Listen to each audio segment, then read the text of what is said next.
দিলীপ ঘোষ, যিনি একদা বঙ্গ বিজেপির সফল সভাপতি, আবার একসময় তিনি সহ সভাপতির পদও সামলেছেন, কিন্তু সেই নেতাই এখন এক ঘরে, তবে মেজাজ হারাননি এই পদ্ম নেতা। কার্যত তাকে দেখা যাচ্ছে কখনো তিনি তৃণমূলকে তুলোধনা করছেন, আবার একদিকে রহস্যজনকভাবে ইঙ্গিত দিয়ে মঞ্চ খোলাও রাখছেন। এখানেই প্রশ্ন উঠছে, তবে কি তৃণমূল এবং বিজেপিকে লেজে ঘোরাচ্ছেন দিলীপ ঘোষ? এই খবরটি নিবেদন করছে স্বামী বিবেকানন্দ ইউনিভার্সিটি, আপনার সন্তানের স্বপ্নের ভবিষ্যৎ গড়ে তোলার একমাত্র সঠিক ঠিকানা। যোগাযোগ 7040086270। 2016 সালে খড়গপুর সদর কেন্দ্র থেকে বিধানসভা নির্বাচনে প্রতিদ্বন্দ্বিতা করে দীর্ঘদিনের বিধায়ক কংগ্রেসের জ্ঞান সিং সোহনপালকে পরাজিত করে হইচই ফেলে দিয়েছিলেন বিজেপির দিলীপ ঘোষ। এরপর 2019 সালে মেদিনীপুর লোকসভা কেন্দ্র থেকেও জয়ী হন বিজেপির এই জনপ্রিয় নেতা দিলীপ ঘোষ, যিনি একদা বঙ্গ বিজেপির সফল সভাপতি। পাশাপাশি তিনি কেন্দ্রীয় বিজেপির সহ সভাপতির দায়িত্ব সামলেছেন।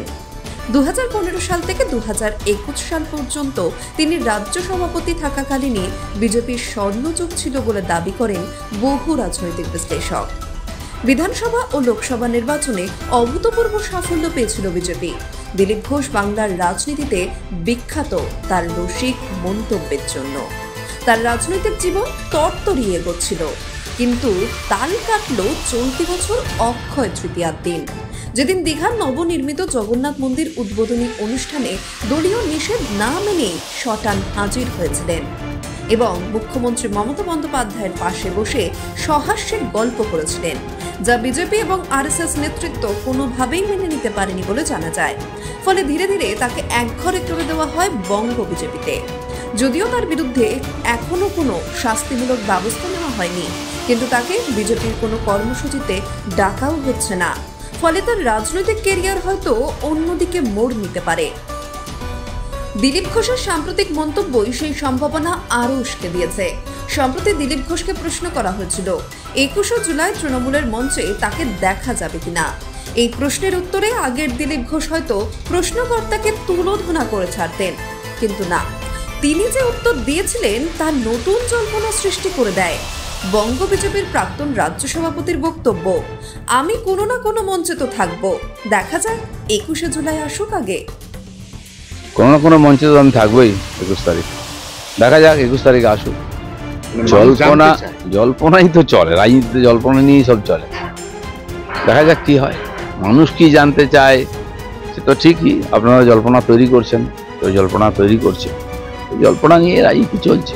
অনেকের রাজনীতি জল্পনা দিয়েই হয়, আমাদের জলও নেই আর পনাও নেই, আমাদের রাজনীতি আছে। হ্যাঁ, সেই দৃষ্টিভঙ্গিতে সবাই বলে না, প্রশ্ন থাকবে না, সমাধান হয়ে যাবে সব। হ্যাঁ, দিলীপ ঘোষের এই মন্তব্যের পর থেকে রাজ্য রাজনীতি যখন তোলপাড় হচ্ছে, তার তৃণমূল যোগদানের সম্ভাবনা নিয়ে যখন কাটাছেঁড়া হচ্ছে, তখন দিলীপ ঘোষ ফের একবার ঘোল খাওয়ালেন বিশ্লেষকদের। এবার উত্তরবঙ্গের তৃণমূল নেতা উদয়ন গুহকে কার্যত নিজের স্বভাবসুলভ ভঙ্গিমায় তুলোধনা করলেন। সম্প্রতি বিজেপি কর্মীদের পেটানোর নিদান দিয়েছিলেন রাজ্যের উত্তরবঙ্গ উন্নয়ন মন্ত্রী উদয়ন গুহ। রবিবার সিতাইয়ের একটি সভা থেকে এমনই বিতর্কিত মন্তব্য করেছিলেন উদয়ন গুহ। তার এই মন্তব্যের পাল্টা দিয়েছেন দিলীপ ঘোষও।